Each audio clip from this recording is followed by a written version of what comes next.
আজকের ক্লাসে আবার সবাইকে স্বাগত জানাচ্ছি। আজ অনুশীলনী 1.2 এর এটি সর্বশেষ ক্লাস। এই পর্বটি হচ্ছে 7 নং পর্ব। 7 নং পর্বে মোট 3টি অঙ্ক রয়েছে। এই 3টির অঙ্ক আজ আমি সমাধান করার চেষ্টা করব। প্রথম যে অঙ্কটি রয়েছে সেটি হচ্ছে 5 নম্বর অঙ্ক। 5 নম্বর অঙ্কে দেওয়া আছে 5 অঙ্কের ক্ষুদ্রতম সংখ্যা নির্ণয় করো যা 3 দ্বারা বিভাজ্য। অর্থাৎ 5 অঙ্কের ক্ষুদ্রতম সংখ্যা নির্ণয় করতে হবে যা 3 দ্বারা বিভাজ্য। এর পূর্বে আমরা শিখেছি 3 দ্বারা বিভাজিত সংখ্যা হচ্ছে কোনো সংখ্যার অঙ্কগুলোর যোগফল যদি 3 দ্বারা বিভাজ্য হয় তাহলে সংখ্যাগুলো অবশ্যই 3 দ্বারা বিভাজ্য হবে। অর্থাৎ কোনো সংখ্যার অঙ্কগুলো যদি আমি যোগ করে সে সংখ্যাগুলো যদি আমি 3 দ্বারা ভাগ করে যদি কোনো ভাগশেষ না পাই, অর্থাৎ যদি বিভাজ্য হয় সংখ্যাটি, তাহলে অবশ্যই সে সংখ্যাটি 3 দ্বারা বিভাজ্য হবে। তাহলে আমি 5 অঙ্কের ক্ষুদ্রতম সংখ্যা আগে নির্ণয় করব। এর পরবর্তী এই সংখ্যাকে আমি যদি 3 দ্বারা ভাগ করে যদি কোনো ভাগশেষ না পাই তাহলে সংখ্যাটি অবশ্যই 3 দ্বারা বিভাজ্য হবে। যদি পাই তাহলে সংখ্যাটি কখনো 3 দ্বারা বিভাজিত হবে না। তাহলে আমি লিখতে পারি প্রথমে 5 অঙ্কের ক্ষুদ্রতম সংখ্যা। আমরা জানি 1 অঙ্কের ক্ষুদ্রতম সংখ্যা হচ্ছে 9। তাহলে 1 অঙ্কের ক্ষুদ্রতম সংখ্যা হচ্ছে 1 এবং 0। তাহলে 5 অঙ্কের ক্ষুদ্রতম সংখ্যা কী হবে? আমরা জানি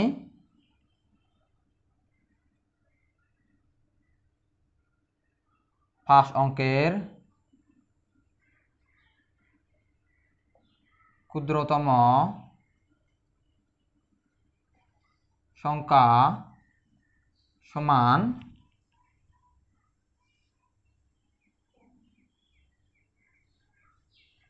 অর্থাৎ 1-এর পরে 4টি শূন্য, এটাই হচ্ছে 5 অঙ্কের ক্ষুদ্রতম সংখ্যা।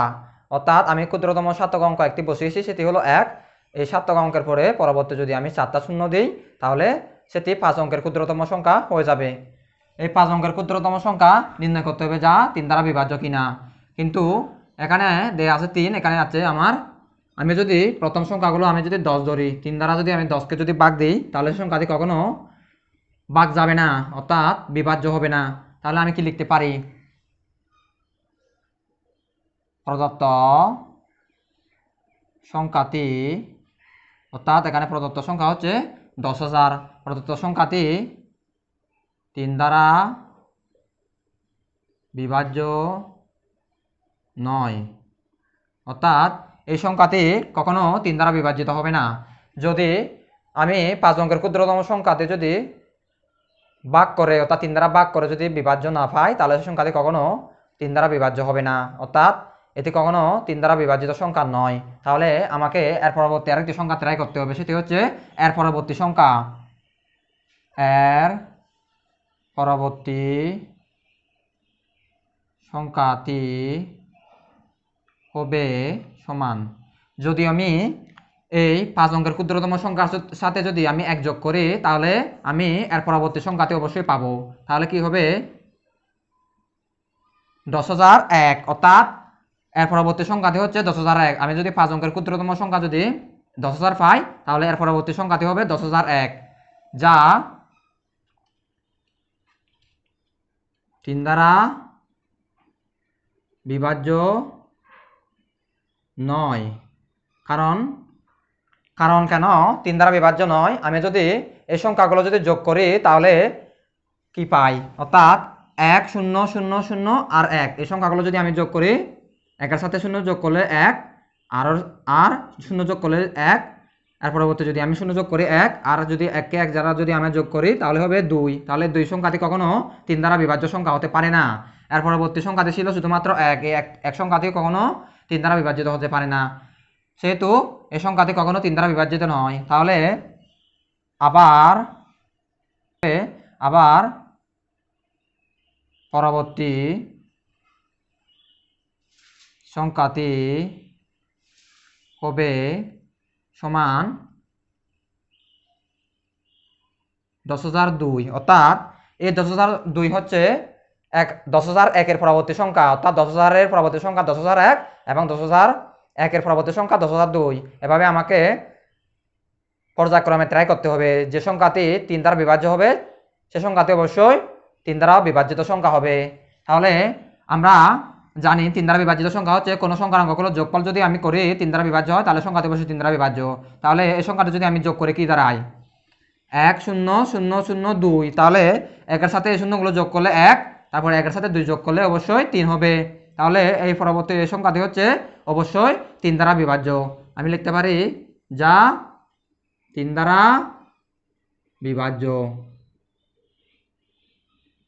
কারণ আমি যদি এটা স্পষ্টভাবে যদি আমি যোগ করি তাহলে কি দাঁড়ায় 2 1 3, এই 3 সংখ্যাটি যদি আমি 3 দ্বারা ভাগ করি নিশ্চয়ই বিভাজ্য হবে। তাহলে 10,000 10,001 10,002 এই সংখ্যাগুলোর মধ্যে শুধুমাত্র 10,002 এই সংখ্যাটি 3 দ্বারা বিভাজ্য। তাহলে আমি প্রথমে লিখলাম কি আমরা জানি 5 অঙ্কের ক্ষুদ্রতম সংখ্যা, তারপরে লিখলাম প্রদত্ত সংখ্যা 3 দ্বারা বিভাজ্য নয়, কারণ এই 10,000 সংখ্যাটি কখনো 3 দ্বারা বিভাজিত হতে পারে না। এর পরবর্তী সংখ্যাটি লিখতে হবে আমাকে 10,001, এটাও 3 দ্বারা বিভাজ্য নয়। এর পরবর্তী আমাকে আরেকটি সংখ্যা ট্রাই করতে হবে। যদি এই সংখ্যাটি ট্রাই করার পরও যদি আমি 3 দ্বারা বিভাজ্য সংখ্যা না পেতাম তাহলে আমাকে আবার চেষ্টা করতে হতো, কিন্তু আমি যখন এখানে পেয়েছি আমার আর করার কোনো দরকার নাই আর। সেহেতু এই পরবর্তী সংখ্যাটি অর্থাৎ এই 10,002 এই সংখ্যাটি অবশ্যই 3 দ্বারা বিভাজ্য সংখ্যা। তাহলে আমি লিখতে পারি এখন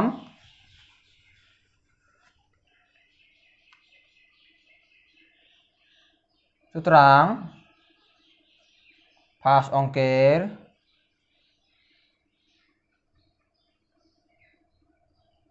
ক্ষুদ্রতম সংখ্যা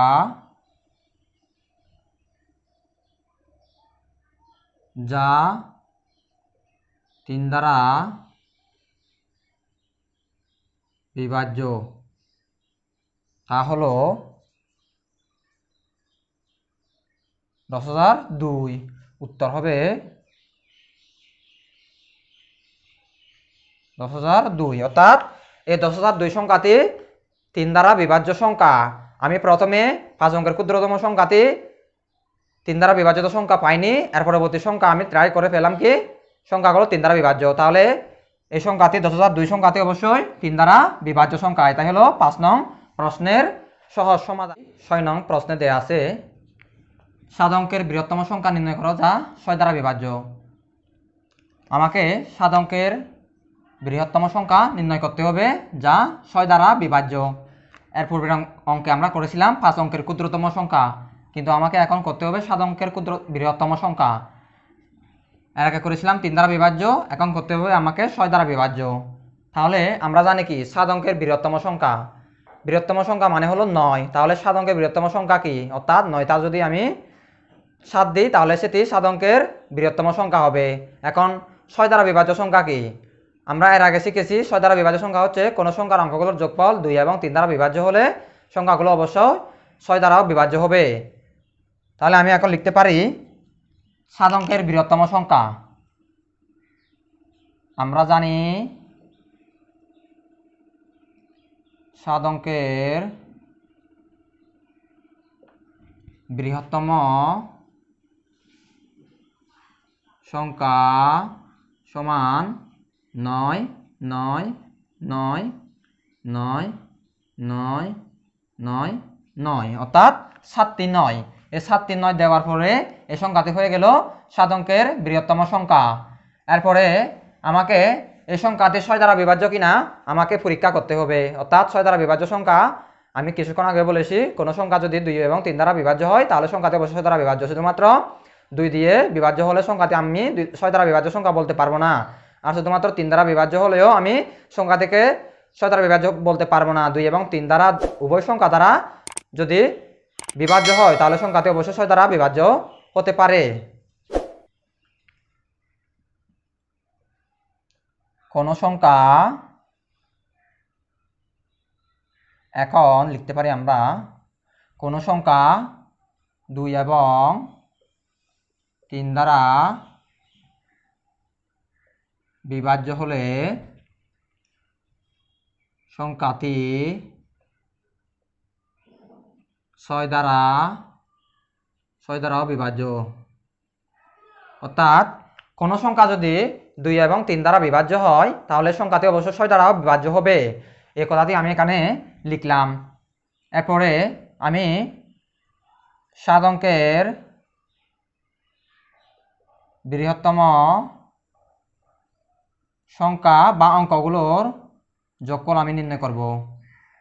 7 অঙ্কের বৃহত্তম সংখ্যাগুলোর যোগফল সমান 9 যোগ 9 যোগ 9 যোগ 9 যোগ 9 যোগ 9 যোগ 9। তাহলে আমি 9টি 7 যোগ করলাম, তাহলে আমি পাবো এখানে 63।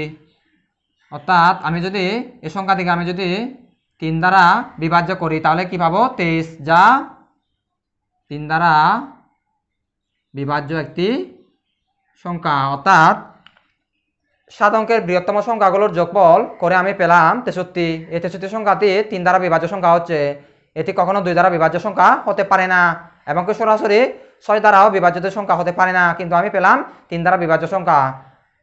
অর্থাৎ 7 অঙ্কের বৃহত্তম সংখ্যাগুলোর যোগফল করে আমি পেলাম 63। এই সংখ্যাটি 3 দ্বারা বিভাজ্য। এরপরে আমি লিখতে পারি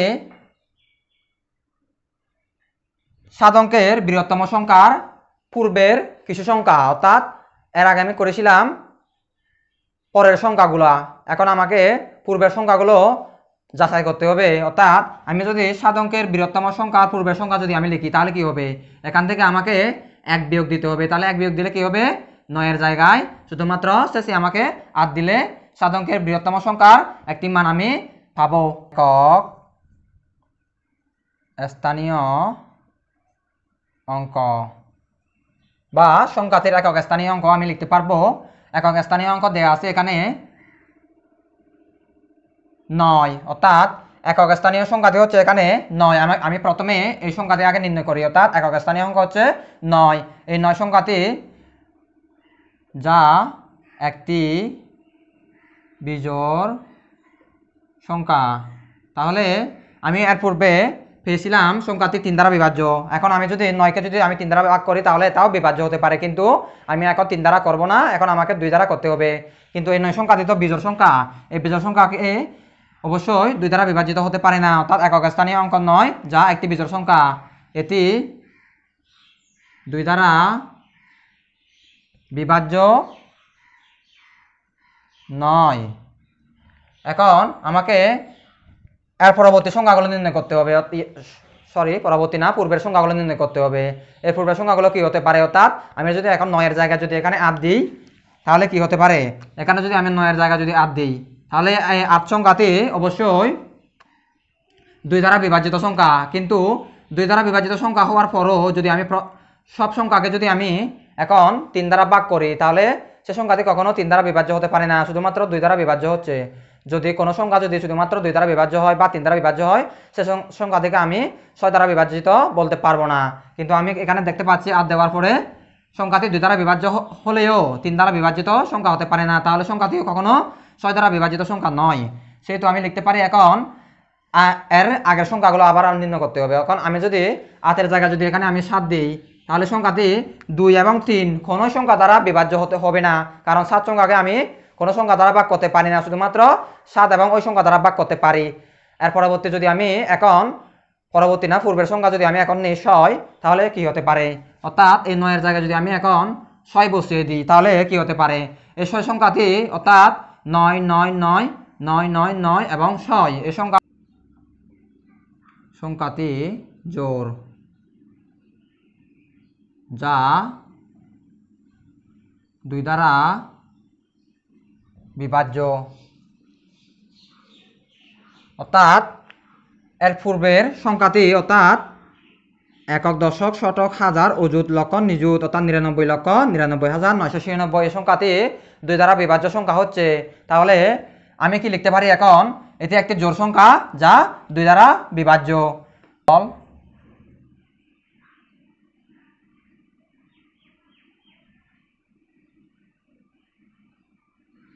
সমান 9 যোগ 9 যোগ 9 যোগ 9 যোগ 9 যোগ 9 যোগ 6। তাহলে কি পাচ্ছি আমি 6 নং 54 54 আর 6 7। অর্থাৎ এই 7 সংখ্যাটি কি 3 দ্বারা একটি বিভাজ্য সংখ্যা। অর্থাৎ এই 7 সংখ্যাটি যা 3 দ্বারা বিভাজ্য একটি সংখ্যা, 3 দ্বারা বিভাজ্য।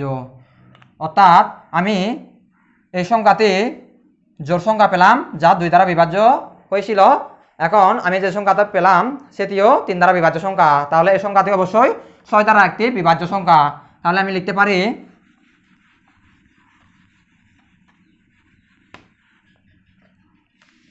সুতরাং নির্ণয় 7 অঙ্কের বৃহত্তম সংখ্যা 9999996 যা 6 দ্বারা বিভাজ্য। অর্থাৎ এই সংখ্যাটি 6 দ্বারা একটি বিভাজ্য সংখ্যা আমি পেলাম। উত্তর হবে 9999999 এবং 6। অর্থাৎ এই অঙ্কটি একটু ব্যতিক্রম শুধুমাত্র আমাকে 2 এবং 3 দ্বারা বিভাজ্য সংখ্যা আগে খুঁজে নিতে হবে। 2 এবং 3 দ্বারা বিভাজ্য সংখ্যা যদি আমি না পাই তাহলে সংখ্যাটি কখনো 6 দ্বারা বিভাজ্য সংখ্যা হতে পারে না। শুধুমাত্র আমি যদি 2 দ্বারা যদি ভাগ করে যদি বিভাজ্য পাই তাহলে সংখ্যাটি 6 দ্বারা বিভাজ্য হবে না। 3 দ্বারা পেলেও 6 দ্বারা বিভাজ্য হবে না। 2 এবং 3 উভয় সংখ্যা দ্বারা বিভাজ্য হলে সংখ্যাটি অবশ্যই 6 দ্বারা বিভাজ্য হবে। তাহলে আমি এর পূর্বের সংখ্যাগুলো আমি একটি একটি পরীক্ষা করে দেখলাম। শেষের 6 দিলে সংখ্যাটি 2 দ্বারা বিভাজ্য হয় এবং 3 দ্বারাও বিভাজ্য হয়। তাহলে 2 এবং 3 দ্বারা উভয় সংখ্যা দ্বারা বিভাজ্য হচ্ছে, সংখ্যাটি অবশ্যই 6 দ্বারা বিভাজ্য সংখ্যা হবে। এটা হলো ক নং প্রশ্নের সমাধান। সর্বশেষ অঙ্ক অর্থাৎ 7 নং অঙ্কটি। 7 নং অঙ্কটি আমি পড়ছি 30527 অঙ্কগুলো দ্বারা গঠিত বৃহত্তম সংখ্যা 4 এবং 5 দ্বারা বিভাজ্য কিনা তা নির্ণয় করো। অর্থাৎ এই অঙ্কগুলো বা সংখ্যাগুলো বৃহত্তম সংখ্যা নির্ণয় করতে হবে এবং এই বৃহত্তম সংখ্যা নির্ণয় করার পরে আমাকে 4 এবং 5 দ্বারা বিভাজ্য কিনা সেগুলো নির্ণয় করতে হবে। তাহলে 4 দ্বারা বিভাজ্য সংখ্যা কি? অর্থাৎ কোনো সংখ্যার অঙ্কগুলোর একক ও দশক স্থানের অঙ্ক যদি 4 দ্বারা বিভাজ্য হয় তাহলে সংখ্যাগুলো অবশ্যই 4 দ্বারা বিভাজ্য হবে। তাহলে 5 দ্বারা গঠিত সংখ্যা কি? অর্থাৎ কোনো সংখ্যার অঙ্ক 0 অথবা 5 যে কোনো একটি থাকলে তাহলে সেই সংখ্যাটি অবশ্যই 5 দ্বারা বিভাজ্য একটি সংখ্যা। তাহলে আমি লিখতে পারি এই সংখ্যাগুলো দ্বারা গঠিত বৃহত্তম সংখ্যা 30527 অঙ্কগুলো দ্বারা গঠিত বৃহত্তম সংখ্যা সমান। অর্থাৎ এখান থেকে সবচেয়ে বড় সংখ্যাটি হচ্ছে 7, এরপরে রয়েছে 5, তারপরে 3, তারপরে 2, তারপরে 0। অর্থাৎ প্রথমে এখান থেকে সবচেয়ে বড় সংখ্যাটি হচ্ছে 7, তারপরে 5, তারপরে 3, তারপরে 2 এবং সবশেষে 0। অর্থাৎ এই সংখ্যা বা অঙ্ক দ্বারা আমি বৃহত্তম সংখ্যা নির্ণয় করলাম। তাহলে এখানে আমাকে 4 এবং 5 দ্বারা বিভাজ্য কিনা এখন নির্ণয় করতে হবে। তাহলে আমরা জানি এর পূর্বে আমি যে কথাটি বলেছিলাম এই কথাটি আমি এখানে লিখব। আমরা জানি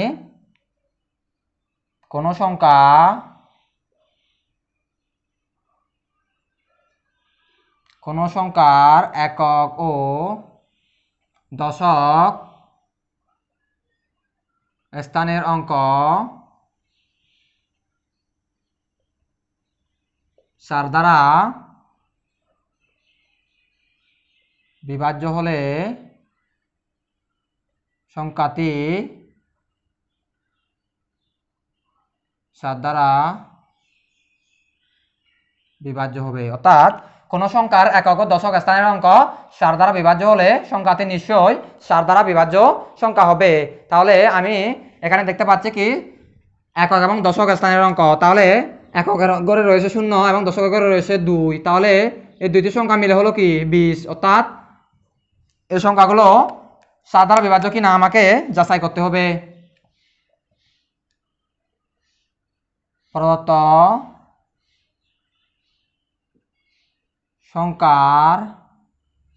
সংখ্যাটি সমান 2 এবং 0। অর্থাৎ আমাকে সত্য অনুসারে লিখতে হলো কি একক এবং দশক স্থানের অঙ্ক। তাহলে একক এবং দশক স্থানের অঙ্ক হলো 20। অর্থাৎ একক স্থানের অঙ্ক হচ্ছে 0, দশক স্থানের অঙ্ক হচ্ছে 2। তাহলে এটি অবশ্যই 4 দ্বারা বিভাজ্য একটি সংখ্যা। অর্থাৎ আমি পেলাম একক এবং দশক স্থানের অঙ্কগুলো পেলাম আমি 20। তাহলে এই 20 সংখ্যাটি অবশ্যই 7 দ্বারা বিভাজ্য সংখ্যা, কারণ 4 5 20, অর্থাৎ আমি এখানে কোনো বাক্সেস পেলাম না। তাহলে এরপরে পরবর্তী যেটা আছে সেটা হলো 5 দ্বারা বিভাজ্য কিনা। আবার কোনো সংখ্যার অঙ্ক বা একক স্থানের অঙ্ক লিখতে পারি আমরা। কোনো সংখ্যার একক স্থানীয় মান 0 অথবা 5 হলে সংখ্যাটি 5 দ্বারা বিভাজ্য হবে। অর্থাৎ কোনো সংখ্যার একক স্থানীয় মান যদি 0 অথবা 5 যে কোনো একটা যদি হয়, তাহলে সেই সংখ্যাটি অবশ্যই 5 দ্বারা বিভাজ্য একটি সংখ্যা হবে। কারণ এরপরে আমরা এই সংখ্যাগুলো শিখেছিলাম, এরপরের পাতে আমরা এগুলো খুব সহজে শিখেছিলাম। তাহলে এখন আমরা কি পাচ্ছি? একক স্থানীয় মান 0 অথবা 5। তাহলে এখানে আমরা স্পষ্টভাবে দেখতে পাচ্ছি একক স্থানের মান হচ্ছে এখানে 0, যা এই সত্যের সাথে একদম মিল, অর্থাৎ 0 অথবা 5। আমি দুটা থেকে আমি একটা পেলাম কি এটা 0। তাহলে এই সংখ্যাটির সাথে এই সংখ্যাটি অবশ্যই মিলে গেল। তাহলে এই সংখ্যাটি অবশ্যই 5 দ্বারা বিভাজ্য হবে। তাহলে প্রদত্ত সংখ্যাটি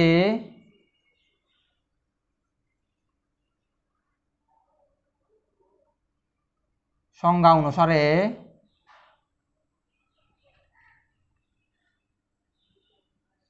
5 দ্বারা বিভাজ্য একটি সংখ্যা, কারণ এর একক স্থানীয় মান